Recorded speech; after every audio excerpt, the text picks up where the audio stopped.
Hello everyone, and once again we're in the chapter about miniatures. So tonight I'm going to show you a game Belenko against Kaidanov. Kaidanov, ex-US champion, the guy who used to play in the Russia, and then he took the American citizenship and became a US champion a couple of times. Great player, and it's gonna be in the French opening for black. So far, we've analyzed so many things from White's point of view against the French, but we rarely or almost never analyzed any of these games or files, lectures from Black's point of view. So Kaidanov here went for the French defense, and after d4, d5, Black went for the knight c3. It's considered to be the most ambitious approach against the French defense, and Black has four different approaches. The most common is Winawer variation that happened in this game, and it's bishop b4.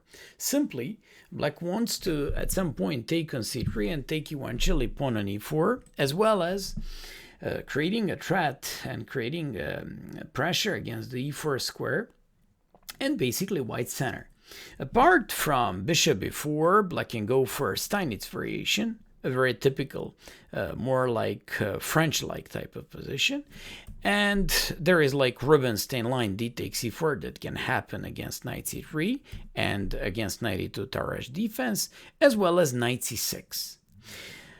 In this variation and in this line, and in this actually game, we're going to cover Winawer line with the bishop b4. The most common and the most challenging for Black is e5, and it's a typical approach by White.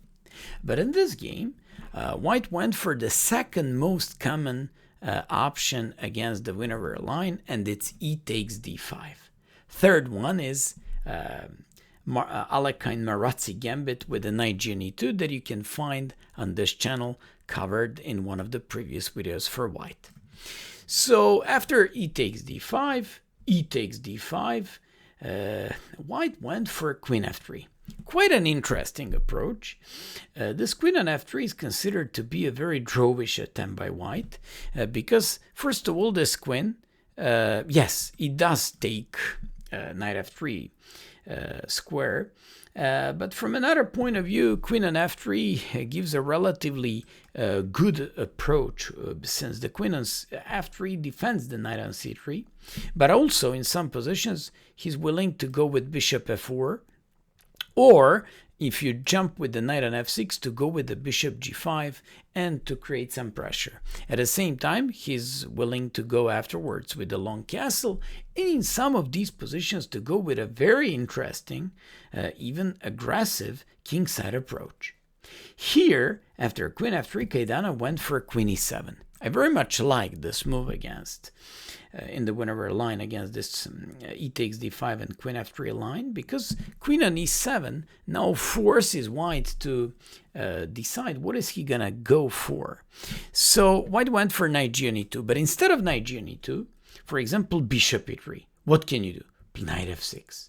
And now you can't play long castle simply because of this fork and you lose in exchange. And in bishop d3, you just go and break in the center with c5, threatening c takes d4, but more importantly, provoking both this king on e1 and bishop on e3.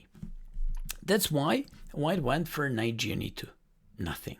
He played knight c6, a very strong move for initiative. So he's sacrificing pawn on d5, and he's not afraid of any queen takes d5 because of knight f6. Queen has to go back, in which case you can take on d4, but you also can, for example, develop your bishop on g4 with tempo, but of course you're going to take on d4 and get a great game. This guy went for queen to d3. What is he trying to do here? He's willing to go with the bishop on e3, play long castle, and play a game like this. After queen to d3, White played bishop g4. I very much like this Queen's Gambit orthodox type of idea, where you're fighting against the queen with the bishop h5 and bishop g6 ideas. Nice one. And bishop g4 also provokes at some point f3, in which case he would definitely create some dark square weaknesses in the white's camp. Since white went for f3, he did help to a black player for a couple of reasons. First of all, we were intending to play bishop g4, bishop h5, and bishop g6, but at the same time, he's just creating some weaknesses on the light squares, as well as queen on d3 that looks kind of exposed there. After bishop a3, played bishop g6 and played queen d2. You simply cannot see anything that interesting, or let's just say kind of attractive in this game after all these moves. After knight f6, long castles and long castles. Usually when I teach my students French opening, and French opening is semi-open game, because it has elements of both tactics and positional elements. So here I usually teach in e takes d5 my students to go for a long castle and to go usually with aggressive approach. Here white went for knight f4 to open up the light square bishop, and at the same time to remove pretty annoying and pretty strong bishop on g6. You can't even imagine that this game ended in 8 moves from here, but Kaidanov, a true master of this game, came up with some very, very nice and unexpected moves here. For example, for me, the game begins now. Position looks relatively cool for both sides, and I'd say roughly equal. Although, black captures on c3. Beautiful move. Can you imagine? He decides to give up the bishop here, to give up the dark square bishop, and to take this knight.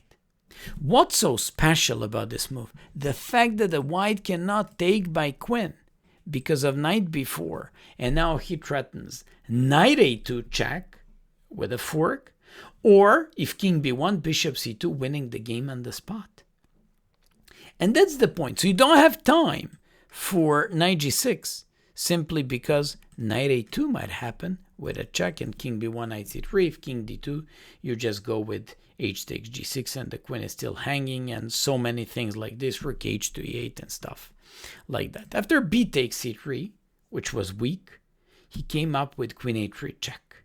Only move is king b1, and he places the last rook into the center and makes some sort of pressure against the bishop on e3. And now you're going to see why it was so important to provoke f3 at some point, and you'll see the benefit of that decision by black in 7th move.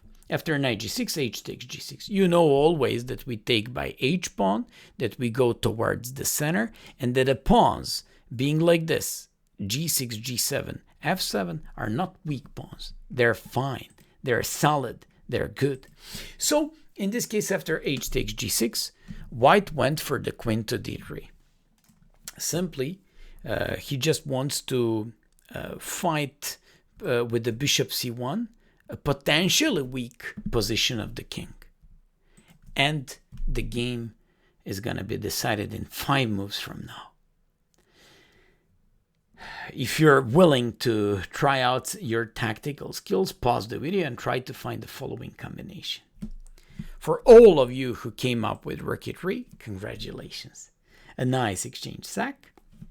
And now you see the point of the 7th move, bishop g4, when he provoked this guy to play f3, and when I told you that he's just weakened the dark squares.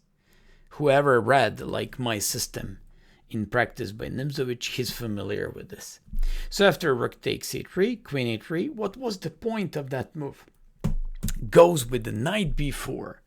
So we had some positional elements of the game, and now we're just going with the exchange sack followed by knight b4, taking advantage of the pinned queen. What's so special about knight b4? You threaten queen a2, queen c2 mate. He can't take because queen is hanging. Queen f2, defending here. So if queen a2 happens, he would just escape. And believe it or not, you can't give and deliver checkmate anymore to this king. But Kaidanov went a little bit forward here, went with the knight a2, threatening mate in 1. This guy probably put all his hopes into the rook to the d3 defense. And a very important rule in attacks, like use the rook lifting idea. And he's using the rook b6, rook d6 followed by rook b6 idea, c4, rook b6, rook to b3, and a very nice mating pattern with the knight c3. 21 move in the French defense, in the Winawer line, in a boring e takes d5. Can you imagine? Hope that you enjoyed in this miniature, and let's just hope for many wins with the French defense with the black pieces similar to this one.